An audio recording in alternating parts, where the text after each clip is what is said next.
On today's episode, we're going to talk about Renn fairs and dude ranches. While living in both the States and Germany, I found that we have a love of periods of history that we don't have. Americans love the medieval period, while Germans love the American Wild West. Why is that? Let's talk about it.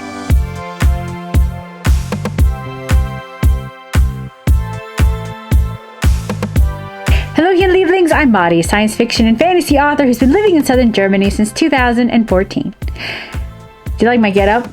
Is it too much? It's probably too much. Trying to go for Renn fair and cowboy, and it's too much. Today we're going to talk about romanticizing cultures we don't have. When I first came to Germany, I was really surprised with the number of movies and books and even theme parks that focused on the American West. Westerns have fallen out of favor in the US, and I'll get to the why, but it got me wondering.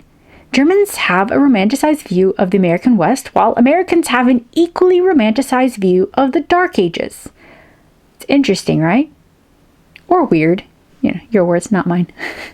But before we get started, hit the subscribe button and ring the bell if you haven't already. Here on Adventures of Lamari, we talk about writing, living abroad, and everything in between. Like I said, I was surprised to see how the Wild West was popular in Germany. German men grew up with the Winnetou movies, which is by German novelist Karl May, and one of my friends actually spent his bachelor party at Pullman City, which is a living Western town in Bavaria. I've only seen one Winnetou movie, Shots am Silbersee, and what surprised me is the German idea of how Native Americans are portrayed. The Winnetou novels symbolize, to some extent, a romantic desire for a simpler life in close contact with nature. This contrasts greatly with the American view of the West, which is the idea of manifest destiny, the political doctrine or belief held that the nation had a God-given right to expand towards the West. Winnetou had the series had the characters of Winnetou and Old Shatterhand, who are blood brothers and together continuously drive home the belief of innate goodness of mankind, albeit constantly threatened by ill-intentioned enemies, regardless of Indian or white people. While U.S. Westerns usually portray the natives as savages and that needed to be conquered, or savages that needed to be taught the ways of the white people, aka the right way.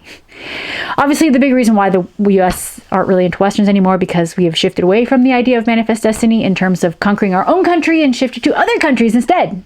The rest of the world would call that American imperialism. However, what we Americans cannot get enough of is the Middle Ages, and that started back with the creation of Renaissance fairs in the 1960s. Actually, the obsession went even further back than that. When American soldiers went to Europe to fight in World War II, they came back obsessed with the history and the culture and the architecture that they saw, or what survived. This is nothing like what we had in the States, and we wanted to emulate it. Of course, there are differing schools of thought as to how a Renn fair should be, like whether historically accurate or the kind that's purely for entertainment, but we can agree that both are definitely for escapism. Granted, Germany created their own type of Renn fairs called medieval markets back in the 1980s, and I have actually been to one of those, and it's also really fun. Obviously, it's different when it's a period of your own history, but I think it's fascinating how the US loves their Renn fairs while Germans love a good dude ranch. What do you guys think? Are you fans of either? Are you fans of both? Are you fans of neither? You think it's silly and nerdy? That's all right. Let me know in the comments below. And that's it. I know this is a short episode, but it was something that really interested me, and I kind of was trying to put two and two together, and I want to know what you guys think. So thank you so much for joining me. If you're new here, please consider subscribing and give this video a thumbs up. It lets me and YouTube know that you like content like this and you want to see more. Please leave me a comment if you have any questions or if there's a certain topic you would like to see on this channel. If you want fun escapism, my Space Fantasy The God Queen is available in ebook, paperback, and hardback. I have all the links in the description below.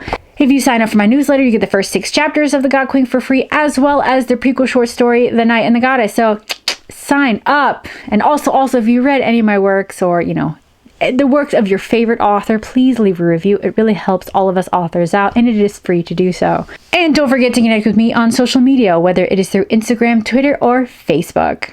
And that's it. Until next time, partner.